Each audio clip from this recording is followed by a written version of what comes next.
Kalau untuk beasiswa itu kita banyak. Ya, kota beasiswa dari antara 3 prodi yang Bapak sebut tadi, itu di TI terutama yang paling banyak. Wih, keren. Untuk kotanya. Jadi tidak menutup kemungkinan para calon mahasiswa baru nanti itu akan bisa mendapatkan beasiswa itu sampai tamat.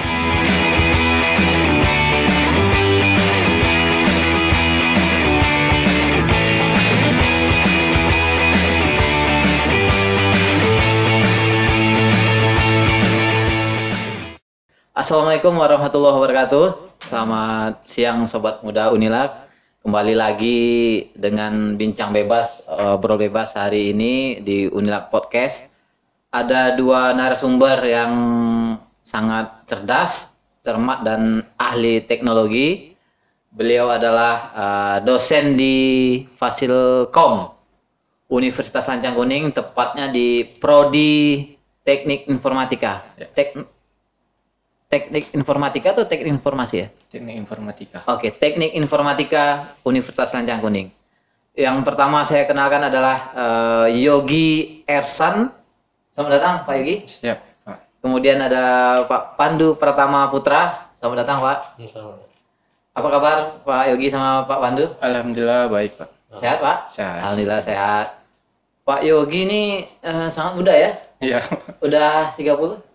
Hampir 30. 29 lah? Iya, Pak. Oke. Terima kasih Pak Yogi udah di sela-sela kesibukan BKD-nya dan persiapan menyambut ajaran baru ya. Penerimaan mahasiswa baru hadir di podcast Unilab. Kemudian Pak Pandu. Selamat datang Pak. Boleh tahu Pak usianya Pak? 31, 32? Mau masuk 32. Alhamdulillah benar kan? Usia muda-muda. Kalau Pak Pandu dipercaya sebagai kelas prodi di Teknik Informatika, seperti apa Pak tanggapannya Pak? Kemarin baru dilantik, sebulan lalu Pak. Harapannya itu untuk melanjutkan program-program dari dekan. Dari dekan. Ya. Kami kan mengajukan beberapa program yang dari kaminya, dan kami minta asisi dari dekan. Lalu kami melanjutkan agar fakultas apalagi Teknik Informatika itu berjalan dengan baik. Mau perancangan pembelajarannya, penelitian dan pengabdian dan sebagainya. Programnya apa aja tuh Pak? Kalau programnya biasanya saya ngikutin Kaprodi. Kaprodi yang bikin program biasanya. Siap. Kami melaksanakannya bareng sama. Karena diserah terima dari Pak Pandu ke Pak Yogi, apa Pak Yogi programnya? Kalau untuk dari segi dosen sendiri itu kita sekarang meningkatkan mutu dari penelitian dan pengabdian tridrama lah terutamanya. Jadi kalau untuk dari segi mahasiswa yang kita gencarkan sekarang itu terkait dengan MBKM Merdeka Belajar, ya, Kampus Merdeka. Belajar, yang lagi berjalan sekarang. Lagi hangat-hangatnya MBKM. Dari mahasiswa MBKM apakah ada pertukaran mahasiswa Merdeka di tahun ini? Saya dengar beberapa hari lagi akan program pertukaran mahasiswa. Kalau untuk pertukaran outbound, Unila outbound, kemudian ada yang inbound. Kalau untuk pertukaran itu ada dan untuk yang magang ke dunia industri ke dunia industri itu juga ada kita. Itu pun sekarang baru pengumuman nih yang ke dunia industri baru keluar. Itu sekitar ada 8 orang. Waduh. Yang masuk mendaftar ke MBKM yang program di magang untuk TI itu jumlahnya hampir 20 lebih. Banyak juga Pak. Tapi yang lulus yang baru keluar hasilnya baru sekitaran 8 atau sampai 9. 8 mahasiswa. Kalau untuk yang outbound program pertukaran mahasiswa Merdeka ke kampus mana Pak? Yang khususnya TI. TI itu ada yang kalau kampus itu kami belum update. Tapi ada ya? Ada. Masih di Pulau Jawa. Terus Kalimantan sama Papua. Satu orang. Dibiayai semua? Dibiayai semua. Alhamdulillah. Baik ya. Berarti Pak Yogi nanti akan berangkat juga sebagai apakah dosen pembimbing, dosen pendamping gitu? Kalau untuk pembimbing mungkin itu nanti dari wakil dekan 1 kita. Wakil dekan 1. Kalau Pak Pandu ada membimbing pendamping? Ikut? Kalau untuk pendamping diserahkan ke pimpinan aja. Pimpinan. Kita tinggal merekap data-datanya biar pimpinan bisa berjalan dengan lancar. Oke. Dapat informasi dapat hibah dari Fasilkom apa prodi apa itu? Ya, yang sekarang baru ini kita mendapatkan hibah yaitu RPL namanya. Rekognisi Pembelajaran Lampau. TI? Ya, TI. Keren. prodi Sama. Nah, nanti teknisnya seperti apa tuh, Pak Yogi? Untuk teknisnya itu Pak, nanti calon mahasiswa itu bisa kita akui profesinya di dunia pekerjaan itu bisa ditransfer ke mata kuliah nanti. Mata kuliah? Ya. Oke. Secara sederhana berarti kuliahnya bisa lebih cepat? Bisa lebih cepat. Itu sekitar 1 tahun. Bisa selesai? Bisa selesai. Itu maksimal SKS-nya nanti yang bisa kita akui 100 SKS. Banyak itu Pak, 100 Banyak. SKS? Ya, jadi mereka tinggal cari itu nanti 44 SKS lagi. 40 SKS lagi? Iya. Berarti kalau 100 SKS itu kebanyakan teori gitu Pak ya? Ya, teori ada praktek juga? Teori ada praktek juga. Oke, berarti cara cepat Pak ya? Ya, cara cepat untuk bisa tamat kuliah. Kemudian kalau berkaitan dengan teknik informatika ini seperti apa sih gambarannya Pak Pandu untuk perkuliahan? Karena kan Pak Pandu sebagai sekretaris akan lebih banyak ya administrasinya mengajar. Seperti apa gambaran di kuliah di teknik informatika nih Pak Pandu? Kalau gambarannya sih nggak terlalu sulit seperti kampus-kampus yang di luar ya. Ya. Ya karena kita itu paling awal itu adalah senyum. Senyum, oke. Senyum kita, kamera Pak Pandu. Karena kita ngasih senyum ke mahasiswa agar mahasiswa itu konsultasinya enak sama kita. Kita akan mencarikan solusi tiap-tiap permasalahan yang didapat oleh mahasiswa. Sehingga mahasiswa itu mendapat lebih mudah. Lebih mudah. Iya. Kalau di Fasilkom ada 3 prodi Pak Pandu ya? Sistem informasi, teknik informatika, bisnis digital. Nah, kalau yang membedakan dalam pembelajaran teknik informatika sama sistem informasi ini seperti apa Pak Pandu? Pembelajarannya? Iya, yang lebih sederhana misalnya kalau teknik informatika ini berkaitan misalnya jaringan atau sistem informasi ini berkaitan dengan kalau kita biasanya nengok ini ya, kalau orang awam nengoknya adalah orang awam target luaran ya, jelasin Pak Pandu. Biasanya kalau teknik informatika dia lebih banyak sebagai programmer. Iya. Berarti Pak Pandu programmer sama Pak Yogi programmer. Nah, nggak bisa juga kita kok dengan programmer semua. Iya, karena ada bagian-bagian yang dibahas di dalam sana. Makanya ada CPL. Apa itu CPL? Capaian pembelajaran. Iya, tiap TI, SI sama BSD kan beda-beda. Berarti Pak Pandu sama Pak Yogi pakar programmer. Boleh lah. Ya, bisa dibilang. Tapi dibilang pakar enggak juga. Bisa lah. Oke lah. Bisa. Kemudian Pak Yogi sudah dipercaya menjadi kaprodi ya kan. Gimana rencana Pak Yogi untuk khususnya bagi mahasiswa ke depannya? Siapa ini kan lagi sedang penerimaan mahasiswa baru sih, apa aja manfaatnya mungkin bergabung di TI. Saya dengar katanya Fasilkom banyak beasiswanya ya kan, dibayarin sampai selesai, dibayarkan. Habis dibayarkan katanya dapat semacam bunga saku. Nah, bisa jelasin nggak Pak Yogi apa betul dibayarkan sampai sarjana gitu? Untuk sekarang ini Pak, kondisi di Fasilkom sendiri khususnya di prodi TI itu teknik informatika ya. Kalau untuk beasiswa itu kita banyak. Kota beasiswa dari antara 3 prodi yang Bapak sebut tadi itu di TI terutama yang paling banyak. Keren. Untuk kotanya. Jadi tidak menutup kemungkinan para calon mahasiswa baru nanti itu akan bisa mendapatkan beasiswa itu sampai tamat. Sampai sarjana. Sampai sarjana Pak. Dari semester 1 sampai semester 8? Ya, dari semester 3 deh. Semester 3? Nah, dari semester 3 sampai semester 8. Bahkan ada juga yang bisa tamat di semester 7, 3,5 tahun. 3,5 tahun, ya. Saya beberapa kali menghadiri yudisium. Yudisium dari Fasilkom, ternyata memang dibiayai dapat beasiswa sampai sarjana. Artinya dapat juga beasiswa bantuan hidup ya? Uang saku. Ya, semacam sumber beasiswa dari mana itu Pak Pandu? Beasiswa itu banyak. Dapatnya dari BI ada, dari Pemprov ada. Yang dari ini juga ada. bantuan dari MBKM. MBKM ya. Iya, karena ingat ya kalau yang MBKM itu semuanya dikasih bantuan. Dikasih bantuan. Iya. Mewah Pak. Kalau ternyata dia nggak kuliah di dapat Fasilkom TI ini. Dapat bantuan pada Pemda, Iya. Pemda Riau, Iya. nanti dia ambil MBKM dan Oke. lulus MBKM, Iya. di full bayar MBKM-nya. Full. Dapat uang saku juga. Masya Allah. Berapa Pak? 1,5? 2 juta? Tergantung kondisi dia Kondisi. lokasinya kemana. Oke. Kayak yang kemarin kita mahasiswa ada yang mau berangkat ke Oke. Kalimantan, mau Kalimantan. apa, itu. Ongkos ditanggung juga. Ongkos ditanggung. Pulang pergi. Pulang pergi.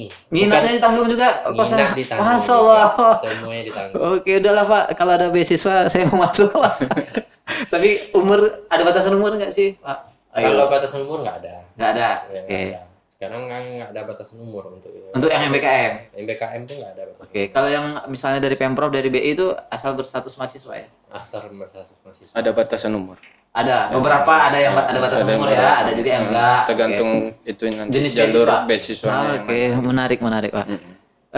Kemudian Pak Yogi, syarat dapat beasiswa apa di TI? Kalau untuk syarat beasiswa yang IPK penting 2 itu bisa? IPK itu minimal 3. Minimal 3. Oh, berarti saya gugur Pak. Itu minimal 3. Oke. Terus tidak ada nilai yang C. C, tidak ada yang nilai C, minimal B. B. Oke, enak Pak ya. Jadi ahli programmer, Ya. dapat beasiswa, pinter, tanggung, Ya. semuanya dapat lah. Ya. Nah, saya sering mewawancarai alumni Fasilkom yang baru selesai di yudisium, ternyata mereka sudah dapat kerja, artinya pada saat menyelesaikan tugas-tugas akhir mereka langsung diterima kerja. Memang prospek TI ini besar Pak Ya. untuk diterima kerja. Ya. Bisa Pak Pandu? Kalau prospek untuk TI ini Lulusan ya? sangat besar.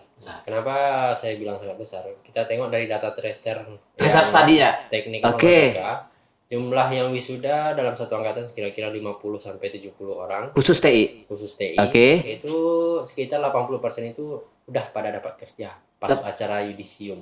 Artinya tidak ada masa tunggu deh. Masa tunggu masa tunggu itu. nggak butuh lama. Nggak butuh lama. Iya, karena dia dibantu sama Wih. MBKM tadi sama Oke. magang. Karena Iya, dia iya. magang di perusahaan, Oke. setelah dia tamat langsung ditarik sama perusahaan tersebut. Gitu. Oke.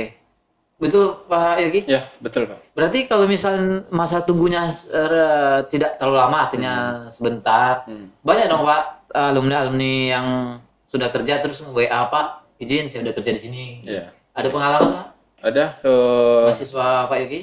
ada yang berkomunikasi ke kita sampai sekarang itu, Ya. ada yang sudah bekerja juga. Oke. Itu yang baru-baru ini terjadi itu mereka belum wisuda, mereka sudah dipanggil di Pertamina. Oke. Untuk melakukan magang, namanya magang industri. Oke. Tapi setelah magang kalau prospek mereka bagus, Oke. mereka akan dikontrak sama Pertamina untuk bekerja. Oke. Itu ada sekitar 4 mahasiswa kita Di sana? di sana sekarang. Magang. Oke. Di perusahaan lain Pak Yogi?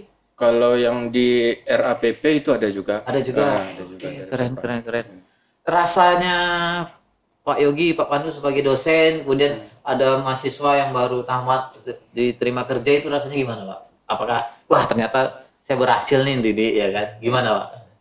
Kalau untuk apa namanya? Kalau untuk keberhasilan mahasiswa itu salah satu pencapaian kita lah di, terutama tidak di fakultas saja, di universitas kan itu juga kan gitu. Untuk meluluskan mahasiswa itu kan Kemudian dapat kerja ya. untuk mendapatkan pekerjaan, apalagi di dunia teknologi ini. Iya. Dunia yang sangat berkembang, teknologi harus kita bisa mengimbanginya. Oke. Jadi dunia kerja teknologi ini banyak gitu, Banyak. Oke. yang dibutuhkan. Berarti rasa senang puas itu ada. Pasti ada, Pak. Kalau untuk lulusan Pak Pandu apa aja sih bidang yang bisa masuk ini Pak Pandu? Apakah bisa jadi wirausaha misalnya programmer atau yang lain Pak Pandu? Peluang-peluangnya apa saja gitu? Kalau sekarang Ya. itu kan udah dituntut sama negara. Oh iya betul. Mahasiswa itu yang tamat harus bisa bikin usaha sendiri. Bisa Kewirausahaan. kewirausahaan. Kewirausahaan. Dan macam-macam jenisnya.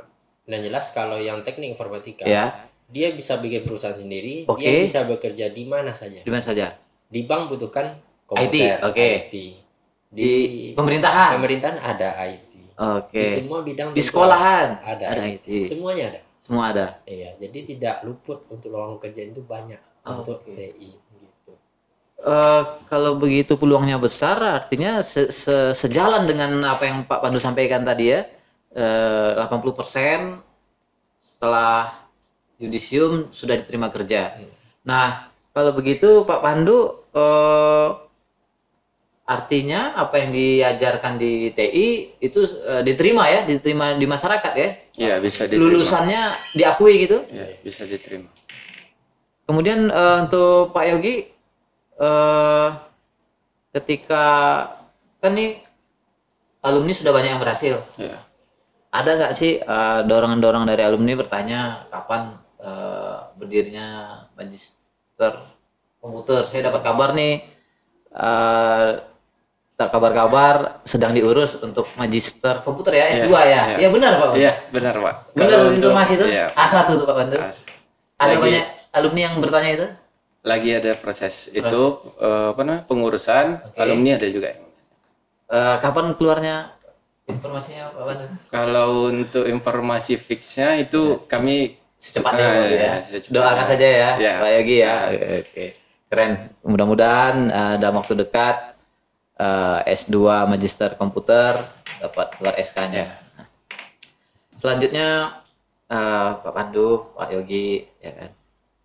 Ini dulu waktu SMA ada nggak niat atau udah direncanakan kenapa larinya ke TI ya kan? S1 komputer, S2 komputer. Apakah sudah direncanakan atau salah jalan misalnya lah katakan begitu. Gimana Pak Pandu pengalamannya? Kalau Minatnya ya. kalau masalah minat, saya dulu waktu SMA jurusannya IPS. Oh IPS, oke sahabat saya. Jadi kalau IPS lari ke komputer kan sebenarnya lumayan berat. Berat ya. Karena hitungan banyak di komputer. Tapi kan yang penting niat. Usaha. Berarti Pak Pandu kerja keras. Nah, jadi kita usaha dulu. Usaha proses selesai S1. Saat nyambung S2, saat itulah terbayang untuk jadi dosen, untuk jadi pengajar. Saat S2? Saat mau masuk S2. S2, Ya, karena gunanya S2 untuk apa? Ya, untuk jadi dosen. Dulu di apa namanya? Di S1 kan ngambil komputer. Apakah dari IPS kemudian menjalani ke komputer tuh berat gak sih pengalaman Pak Pandu seperti apa biar orang-orang yang di luar yang jalur IPS juga sebenarnya bisa gabung di TI gitu loh. Apa tips-tipsnya gitu? Kalau berat tidak. Kalau dibilang sangat berat juga tidak. Karena dia tergantung proses kita. Asalkan mau jalan semua bisa. Karena intinya gini, mau dia anak IPS, mau dia anak ekonomi, dia masuk ke jurusan komputer, itu saat pembelajaran semester 1 dia bukan lanjutan, tapi dia diulang lagi dari awal. Itu yang bukan dilanjutkan, tapi diulang lagi dari awal. Gitu. Kalau pengalaman apa Pak Yogi? Kalau saya justru kebalikan dari Pak Pandu. Saya dulu tamatan itu di SMK otomotif. Jauh. Otomotif. Jadi saya bergabung di saya salah satu alumni di Fasilkom juga. Fasilkom menilai maksudnya. Saya S1-nya di Fasilkom juga ambil jurusan TI komputer. Kenapa bisa beralih gitu Pak Pandu? Pak Yogi kenapa nggak ke S1 otomotif misalnya? Ana bisa cerita nggak sih? Silang jurusan ini. Itu sebenarnya kemarin tuh ada motivasinya itu nggak jauh-jauh juga.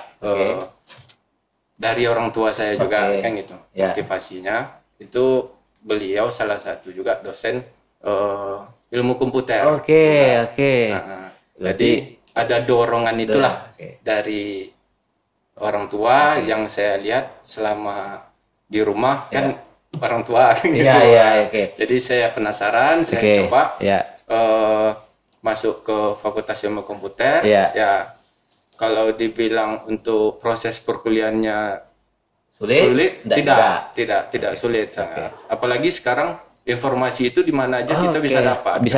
Bisa belajar. Teknologi sekarang kita bisa belajar informasi di mana saja, tidak di perkuliahan juga sebenarnya. Kalau ada tugas perkuliahan kita pun bisa ngerjain gitu kan, karena sudah terbukanya informasi sekarang di mana saja. Nah, kemudian di selesai waktu S1 di sini kepikiran lanjut S2 itu apakah memang niatnya ngajar atau mau jadi entrepreneur atau ahli programmer gitu? Sebelum saya lanjut S2, kebetulan rezeki saya emang di Lancang Kuning. Saya diterima bekerja di Lancang Kuning. Setelah tamat S1, saya jadi asisten labor dulu. Asisten labor di Fasilkom? Di Fasilkom. Pengalaman mendasar tuh Pak Yogi ya. Jadi karena saya sudah bekerja di lingkungan kampus, banyak yang saya lihat itu kalangannya dosen-dosen, jadi terdorong lah minat untuk melanjutkan S2, untuk salah satu syarat menjadi akademisi.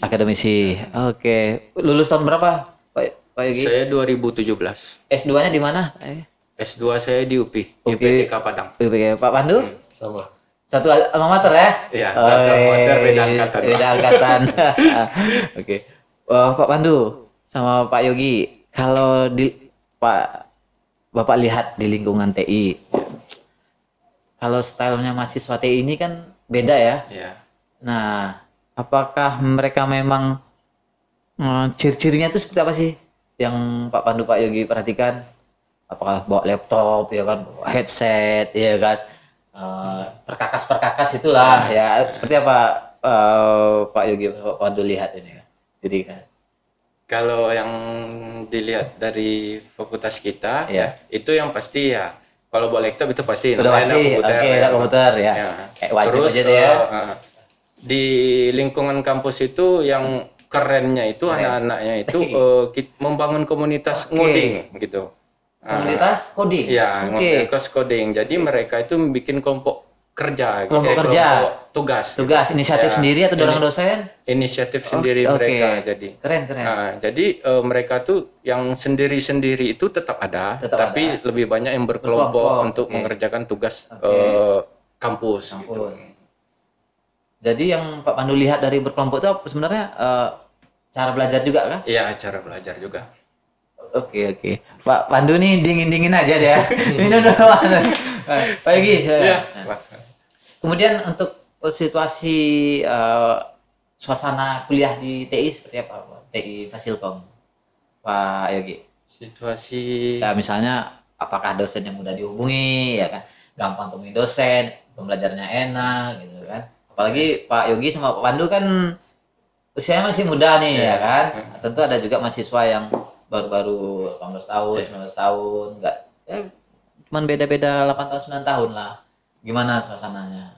Ya, kalau untuk situasi antara mahasiswa dan dosen itu tidak susah dihubungi. Yang pas, komunikasi berarti bagus. Kalau untuk komunikasi bagus.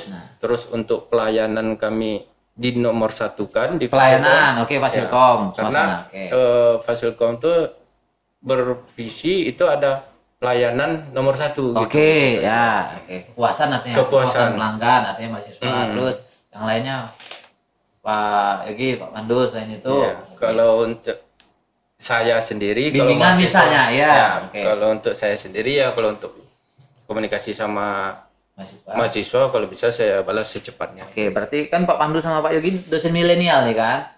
Iya kan, enggak dosen yang jadi dosen pada saat teknologi sedang booming, kan, sosial media, artinya kan anak-anak sekarang kan tentu berbeda. Mereka ingin lebih pandai, informasi lebih dapat diakses, ya kan, pengen cepat. Nah, pengalaman Pak Pandu untuk bimbingan dari mahasiswa TI seperti apa? Kalau misalnya apakah syaratnya harus di siang, di sore, atau di malam? Kalau saya sih sering bebas, jam berapa aja saya. Kadang kalau terima SMS saya terima, balas gitu. Pak Pandu? Kalau saya sih open aja sama mahasiswa. Kalau terbuka dia WA, artinya. Mahasiswa WA, Bapak saya bisa bimbingan. Kalau andai kata lagi nggak sibuk, saya langsung balas, silakan langsung. Tidak berlaku hanya untuk di lingkungan kampus kan? Berarti boleh di luar gitu? Boleh. Tapi lebih diusahakan untuk di kampus. Karena gini, kalau kita ngasih bimbingan mahasiswa di luar kampus itu risikonya besar. Andai kata nih, kita bukan di daerah Rumbai, bukan di lingkungan kampus, kita lagi di Panam. Andai kata mahasiswa pergi ke Panam, terjadi sesuatu di jalan, itu risiko kita. Berarti itu harus diperhatikan. Harus diperhatikan. Kalau Pak Yogi fleksibel ya? Kalau saya fleksibel aja, mana Pak. yang terdekat Ya, ya, mana yang terdekat. misalnya di Ya. kota atau di Sudirman Ya, kata tergantung dari case masalahnya. Kalau Oke. emang bisa kita By by phone, kita selesaikan kalau by udah tatap phone. muka tatap muka. Ya, kalau itu. Nah, sekarang sudah dapat gambaran jelas nih. Ternyata suasana di TI sangat baik ya kan. Dapat beasiswa ya kan. Mahasiswanya kemudian ke depan karena pesan Pak Rektor dosen-dosen muda tuh wajib dokter. Nah, siap nggak Pak Yogi sama Pak Pandu ini arah jangan-jangan sudah ngambil dokter nih, sedang mendaftar. Alhamdulillah saya sudah. Wih, keren nih. Luar biasa Pak Yogi ini macam motor GP. Di mana Pak Yogi? Saya di Universitas Negeri Padang, UNP. Ya. Udah semester berapa? semester 4. Semester 4. Oke, keren. Semester 4 berarti sudah 2 tahun lalu ya? Ya. Berarti tahun depan udah daftar nih. Belum. Jadi kira-kira Belum. secepatnya aja lah ya. Secepatnya. Lagi pusing juga Iya, lagi pusing Iya. banget. Kita doakan lancar-lancar lagi. Kalau Pak Pandu Lagi proses. di mana? Di UPI YPTK Padang. Oke. Saya ambil ini 3 of in Oke. Ngambil jurusannya apa? komputer juga. Komputer TI juga? Kalau saya, Kalau ya kalau saya pendidikan kejurusan. kejurusan. Kejuruan. Oke. Berarti IPK Pak Yogi udah berapa kemarin? Yang mana? Yang 2 tahun ini. Udah ada 3. Alhamdulillah ada 3. Dapat beasiswa? Enggak, dana pribadi. Pribadi. Oke, kuat. Pak Yogi udah nikah? Alhamdulillah sudah. Oh, sudah ya. Alhamdulillah. Aman. Kalau Pak Pandu beasiswa ada? Enggak. Saya bawa biaya pribadi. Pribadi, tapi kan Pak bantuan kan? Ada. Dari universitas? Ya, Benar itu- kan? Dari ya. Pak Rektor ya? Itu Bagian- support dari universitas. Komitmen ya? Komitmen. Walaupun kita didongkrak untuk Didongkrak. kuliah lagi, Kuliah ya, lagi, ya. tapi universitas memberikan solusi. Alhamdulillah. Di Pak Pandu dapat bantuan juga dari Fasilkom?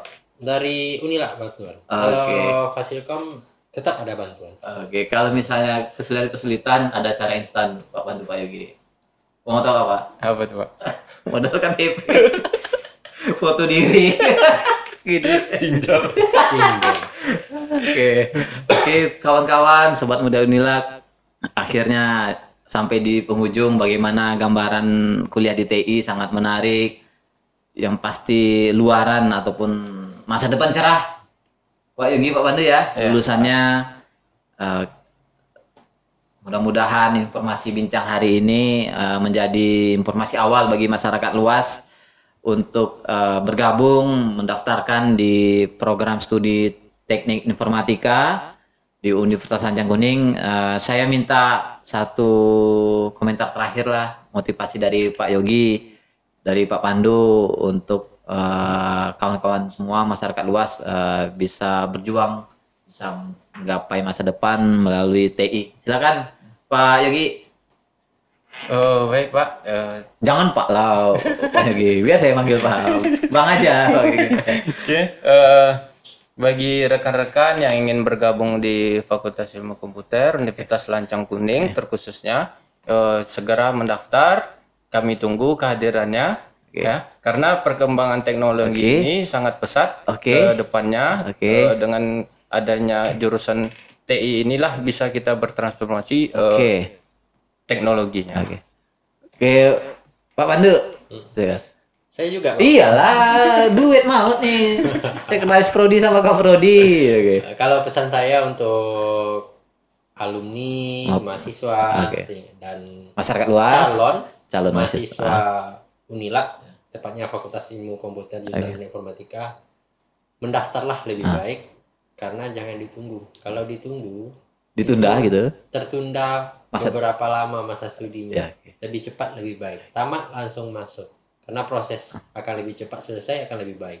Masa depan cerah dapat lebih cepat Iya. tercapai.